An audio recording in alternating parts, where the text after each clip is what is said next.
kulanti habboon daawadayaal waa mar kale iyo Sakariya Jeelani iyo barnaamijyadeena aynu ku eegaynay arrimaha doorashooyinka Somaliland maanta oo ay taariikhdu ahayd 13 bisha Oktoobar 2024 deegaanka Gabiley ee gobolka Gabiley si weyn loogu soo dhaweeyay musharaxa xisbiga mucaaradka ee wadani Cabdiraxmaan Maxamed Cabdilaahi iyo waftigii uu hogaaminayay ku jiray safarkii walaaleeye laba maalin ka hor waxa si weyn loogu soo dhaweeyay sidoo kale magaalada Balligubadle oo magaalada halganka bal waxa aynu barnaamijkeena ku eegaynaa labadaasi deegaan oo muhiimad gaar ah u siinayay musharaxu waxyaabo ballanqaadadu ka fuliyay iyo soo dhaweynta noocay ahayd ugu horeyn la daawo magaalada Balligubadle oo ah magaaladii halganka iyo magaaladii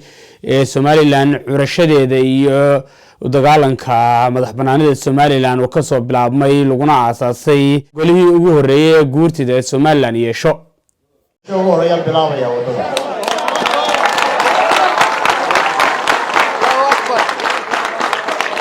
bilaabi maayo waa dhamaystiraya waxa dhamaantii ka maadnaqaya sida loo soo dhaweysay bilgaha iyo sharafta iyo maamuuska leh waxaan xalayto la kulmay madaxda dhaqanka aqoonyahanka madaxda xisbiga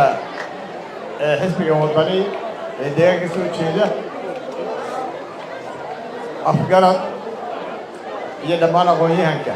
beesha sidii aan u marayay gobollada kale ama u weydiisanayay codka anigoo ah musharaxa madaxweynaha Somaliland ayaan weydiistay beeshuna si bilgeeya maamuus leh ayay igu jawaabtay inay codkaysiin doonto maantana halkan waa kuwii sida cadowga dhawaaqay marka waxaan aad iyo aad uga mahadnaqayaa aqbalaada ay codsigii aan soo jeediyay ay aqbaleen dadweynaha iyo beesha gobolka Hawd maadaama aynu ku raagnay beesha waan soo gaabin doonaa hadalkayga barnaamijka siyaasiga xisbiga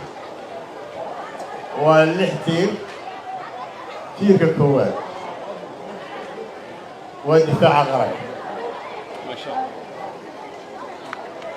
waxaa ugu horeeyay inaynu dadka midayno si aynu dalkeena u difaacno xukuumadda joogtaa waxay dadkaanu qaybinaynaa dalkana waanu difaacayna ma suurtagal baa taasi innagu dadkaynu midaynaynaa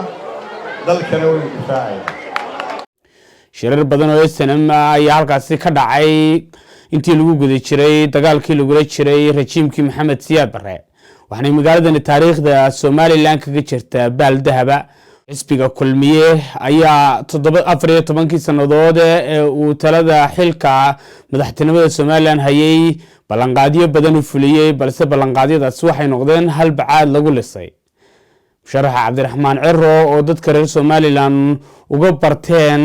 inuu ballamaha aad ugu adag yahay isla marhaantana u dhagan nugul yahay baahiyaha bulshada ayaa halka ballanqaadiyo ka fuliyay ugu horeyn ballanqaadiyadu fuliyay iyo isleegayna Cabdiraxmaan Ciro waxa uu markiiba baaray baahida ugu weyn ee deegaanka Balligubadle ama gobolkaasi Hawd ay qabtay oo ahayd marin la'aan ama wada la'aan ka jirta deegaankaasi musharaxa la tartamaya ee xisbiga kulmiye oo ah madaxweynaha waqtigu ka dhamaaday Muuse Biixi Cabdi ayaa 7 sanadood ka hor ololihiisa ku soo gabagabeeyay magaalada Balligubadle waxaanu ballan qaaday inuu dhisi doono isla markaana sida ugu dhaqsaha badan dhameystiri doono wadadaas balse 7 sano ka bacdi Muuse Biixi ayaa dhisidaya xataa aan dib ugu laaban 7 sanadood marka laga reebo maalmihii dhaweyd ee ololo bilaabmay oo hal mar tagay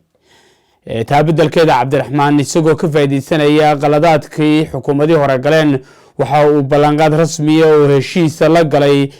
madaxda dhaqanka iyo siyaasiyiinta deegaanka ka soo jeeda inuu 100 cisho ugu horeeyo madaxileedkiisa bilaabi doono wadadaasi badi dadka ka soo jeeda deegaankan ayaa ah kuwo inta badan xilligan rajo weyn ka qaba in beddelka xukuumaddan hadda jirta ay bedeli doonto xukuumadda uu soo dhisi doono cabdiraxmaan ciro isla mar ahaantaana 100 cisho ee ugu horeeya ay wax ka qaban doonto ama bilaabi doonto wadadan dhowrka jeer ee xisbiga kulmiye kambeynka ku galay.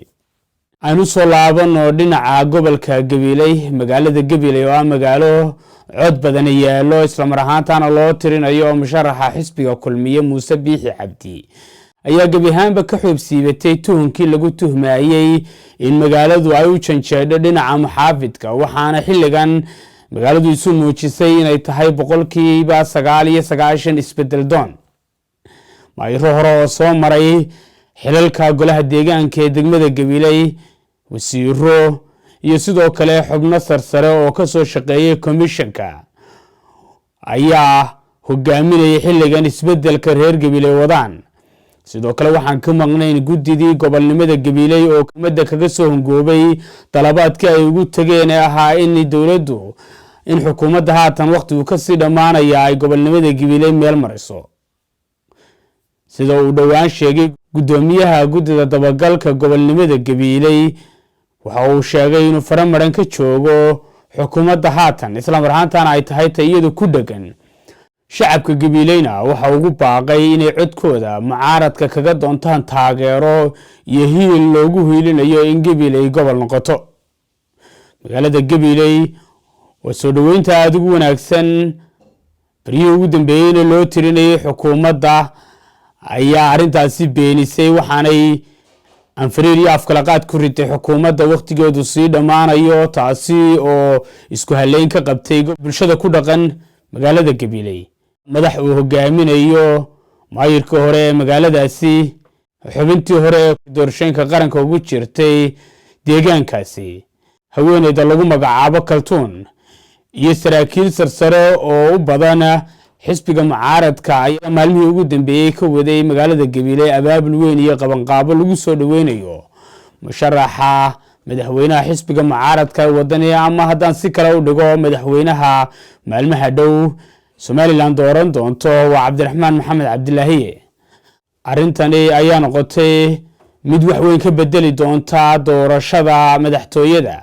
oo xisbiga kulmiye uu codad badan ka rajeynayay gobolka Gabiley. waxaana halkaasi maanta lagu bireeyay damicii kulmiye ahaa Gabiley gar iyo gardarraba kulmiye u xiran tahay. bal hadda ay la daawada sida loogu soo dhaweeyay Cabdiraxmaan Maxamed Cabdilaahi iyo isbedel doonkii halkaasi martida ku ahaa maanta magaalada Gabiley. walaalayaal waxaan aad ugu faraxsanahay in Gabiley isbedelkii Somaliland doonaysay ka muuqday. soo isbedel doon ma tihidin halkan maalin hore soo maray anoo ka yimi awdal dalka intiisa kalena waan soo dhameeyay saaxil togdheer sool iyo sanaag awdalna horaan soo maray waxaa ka muuqata in isbedelkaas shacbigu ka midaysan yahay 100% uu ka midaysan yahay. waxaan maanta yaqiinsaday in Gabileyna hogaaminayso isbedelkaas. gobolkani waa gobol taariikh weyn leh oo dad badan oo taariikh weyn leh ka soo jeedo. marka laga hadlayo reernimada iyo qabyaaladda waxaan naga filan intii timacadayay Allah u naxariisto inaanay waxba tarin. maanta Somaliland midnimo u baahan tahay isbedelkaasi macnihiisu waxa weeye in kala qaybsanaanta shacbiga ay midnimo ku bedelo. soo sidaa ma rabno la yaab gobolkani waa gobol horumarineed oo si guud dhaqaalaha ugu wanaagsan gaar ahaan beeraha. tiirka saddexaad ee barnaamijka xisbigu wuxuu kor u qaadayaa wax soo saarkeena. waxaa laga yaabaa sidaynu u tabcano beeraha inay tahay sidaynu aabayaasheen iyo awowyaasheen ka dhaxalnay, laakiin adduunku wuu isbedelay. dhul yar baa wax badan laga soo saari karaa. marka insha allahu waxaa barnaamijka ku xusan dadka beeralayda ama dhulka beeraha ku wanaagsan inaynu tacabka ka taageero si ay wax soo saar badan soo saaraan gabiley daawadayaal intaa waxaynu kusoo gabagabeynaynaa barnaamijkeenii caawa oo aynu kaga hadlaynay magaalada Gabiley iyo soo dhaweyntii ay u sameysay iyo sidoo kale magaalada taariikhiga ee Balligubadle oo iyaduna sidoo kale soo dhaweyn lama ilaawana u sameysay madaxweynaha maalmaha soo socda ama maalinteeda sanad duuqda loogu ridi doono.